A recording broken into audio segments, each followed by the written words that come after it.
Bangladesh on Hindu and minorities attack. হাসিনার পতনের ঠিক পরেই হিন্দুসহ সংখ্যালঘুদের উপরে বেশি হামলা, বলল বাংলাদেশ। হিন্দুসহ সংখ্যালঘুদের উপরে হামলা নিয়ে এস জয়শঙ্করের মন্ত্রকের তরফে যে পরিসংখ্যান পেশ করা হয়েছে তা খারিজ করে দিল বাংলাদেশের অন্তর্বর্তীকালীন সরকার। সেই সঙ্গে জানানো হল যে শেখ হাসিনার পতনের পরপরই এরকম ঘটনা বেশি ঘটেছে। হিন্দুসহ সংখ্যালঘুদের উপরে হামলা নিয়ে এস জয়শঙ্করের মন্ত্রকের তরফে যে পরিসংখ্যান পেশ করা হয়েছে তা খারিজ করে দিল বাংলাদেশের অন্তর্বর্তীকালীন সরকার। ফাইল ছবি, সৌজন্যে পিটিআই এবং এফপি। শুধু চলতি বছরেই বাংলাদেশে হিন্দুসহ সংখ্যালঘুদের উপরে ২,২০০টি হিংসার ঘটনা ঘটেছে বলে জানিয়েছে ভারত। যদিও সেই দাবি খারিজ করে দিল বাংলাদেশের অন্তর্বর্তীকালীন সরকার।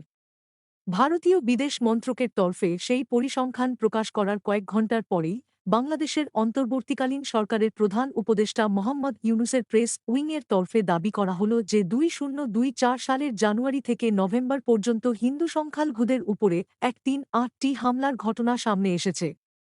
আর অধিকাংশ ঘটনাই ঘটেছে ৫ অগস্ট থেকে ৮ অগস্টের মধ্যে, যে সময় বাংলাদেশে কোনো সরকার ক্ষমতায় ছিল না। সেই সঙ্গে বাংলাদেশের অন্তর্বর্তীকালীন সরকারের প্রধান উপদেষ্টা প্রেস উইংয়ের তরফে দাবি করা হয়েছে যে বেশিরভাগ ক্ষেত্রেই রাজনৈতিক কারণে সেই হামলার ঘটনা ঘটেছে, কিন্তু তাতে ধর্মীয় রং চড়ানো হচ্ছে। সেই পরিস্থিতিতে বিভ্রান্তিকর এবং অতিরঞ্জিত তথ্য না ছড়ানোর আর্জি জানিয়েছে বাংলাদেশ সরকার। ২,২০০৯ হামলার ঘটনার সংখ্যা ১৩৮। দাবি বাংলাদেশের নিজেদের যুক্তির সপক্ষে বাংলাদেশ সরকারের তরফে কয়েকটি পরিসংখ্যান তুলে ধরারও চেষ্টা করা হয়েছে।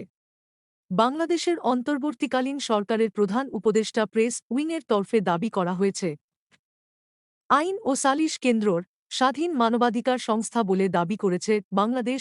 চলতি বছরের জানুয়ারি থেকে নভেম্বর পর্যন্ত বাংলাদেশ সংখ্যালঘুদের উপরে ১৩৮টি হিংসাত্মক ঘটনা ঘটেছে। হামলা চালানো হয়েছে ৩৬৮টি বাড়িতে। আহত হয়েছেন ৮২ জন। বাংলাদেশ সরকারের দাবি, প্রতিটি ঘটনার তদন্ত করা হচ্ছে। যারা দোষী তাদের শাস্তি প্রদান করতে বদ্ধপরিকর অন্তর্বর্তীকালীন সরকার। পুলিশের তথ্য অনুযায়ী হাসিনা সরকারের পতনের আগের দিন ৪ অগস্ট থেকে ১ ডিসেম্বর পর্যন্ত হিন্দুসহ সংখ্যালঘুদের উপরে হামলার ঘটনায় কমপক্ষে ৯-৭টি মামলা রুজু করা হয়েছে। গ্রেপ্তার করা হয়েছে ৭-৫ জনকে। হাসিনার পরপরই বেশি হামলার ঘটনা, বল বাংলাদেশ সরকার। আর সেই সব ঘটনাগুলির মধ্যে বেশিরভাগই ৫ অগস্ট থেকে ৮ অগস্টের মধ্যে ঘটেছে বলে বাংলাদেশের অন্তর্বর্তীকালীন সরকারের তরফে জানানো হয়েছে। বাংলাদেশের অন্তর্বর্তীকালীন সরকারের প্রধান উপদেষ্টার প্রেস উইংয়ের যুক্তি, হাসিনার পতনের ৫ অগস্ট বাংলাদেশ ছাড়েন হাসিনা, পরে সেই সময় বাংলাদেশে কোনো সরকার ছিল না। তাছাড়াও ধর্মীয় কারণে নয়, অধিকাংশ হামলাই রাজনৈতিক কারণে ঘটেছে বলে দাবি করেছে বাংলাদেশের অন্তর্বর্তীকালীন সরকার। পাকিস্তানের কয়েক গুণ বেশি ঘটনা বাংলাদেশে, যদিও ভারতীয় বিদেশ মন্ত্রকের তরফে যে পরিসংখ্যান প্রদান করা হয়েছে তাতে ছবিটা অত্যন্ত শোচনীয়। সংসদে ভারতীয় বিদেশ মন্ত্রকের রাষ্ট্রমন্ত্রী কীর্তিবর্ধন সিং জানিয়েছেন, ২০২৪ সালে পাকিস্তানের থেকেও বাংলাদেশে সংখ্যালঘুদের উপরে হামলার ঘটনা কয়েকগুণ বেশি। বিভিন্ন মানবাধিকার সংগঠন থেকে প্রাপ্ত তথ্য অনুযায়ী ২০২২ সালে বাংলাদেশে এরকম ঘটনার সংখ্যা ছিল ৪-৭। পাকিস্তানে সেটা ২-৪-১ ছিল। ২০২৩ সালে বাংলাদেশে ৩০২টি এরকম ঘটনা ঘটেছিল, আর পাকিস্তানে ঘটেছিল ১০৩টি।